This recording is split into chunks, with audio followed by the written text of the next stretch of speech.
renegotiate the U.S.-Mexico-Canada trade agreement, and any progress looking dicey. Why?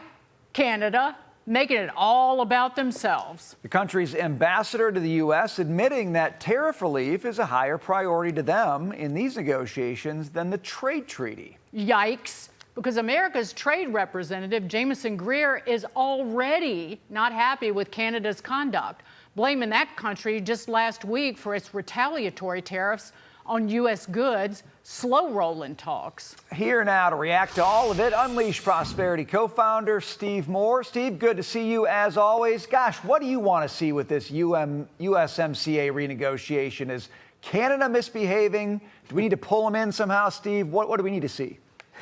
Well, this is a quote, trade war that Canada can't possibly win. So I don't think that their saber rattling here is a very good idea, Brian. I think they should go hand in hand. Look, I've always been a big fan of the USMCA. I think the whole idea of making North America as much of a free trade zone as possible is a great idea. It helps Mexico, helps Canada, and helps the United States. But Canada, Brian, as you know, they still impose pretty high tariffs on American dairy products, agricultural products, our timber. So it is not a level playing field, and I think what Trump wants is to create that level playing field. So, but this is not the kind of negotiation that Canada is going to win against Donald Trump. Steve Moore, correct me if I'm wrong, isn't Canada in a recession? You know, I don't know if you'd technically call it a recession, but they've been a very slow-growing economy. We've been, you know, by the way, I'm very bullish on the U.S. economy right now. I think we're just ready like a rocket ship to take off. But Canada's been a laggard, no question about it. They would greatly benefit from just, you know, lowering their tariffs on the United States, making Trump happy, having those regular flows of trade open again, because Canada's highly dependent on the U.S. economy. And that's the Trump card, excuse the expression, that Trump uses against Canada. They can't grow if they don't have access to our massive economy. By the way, technically in a recession. Are First they? quarter, yep. Still, Yep. Yeah, I think I only know that because Trump was kind of rubbing it in. You got to stay up on your Canadian economic statistics, Steve. Okay, so here's one for you. Let's say the USMCA fell apart.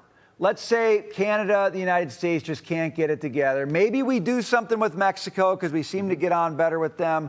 Canada's out. Is that a disaster for America, or are you just fine with that? No, I'm not fine with it. I want to go back to, as I said earlier, Brian, I like the idea of the entire, you know, North American continent being as much of a free trade zone as possible. I want, for example, Brian, I want the North America to be the energy dominant region of the country. And Mexico has oil, Canada has oil, we have coal, we have all the resources. So I've always loved that idea, but Canada's not playing by the rules. It's that simple. And there's such a hostility to Trump in the Canadian government and among many of the Canadian people, it just makes it hard to make that deal go through. It's also essential, though, Brian, to keep the Mexican economy strong and stable. And one of the best ways of doing that, as Ronald Reagan used to say, is to keep their economy healthy. And I think sealing the border has certainly stabilized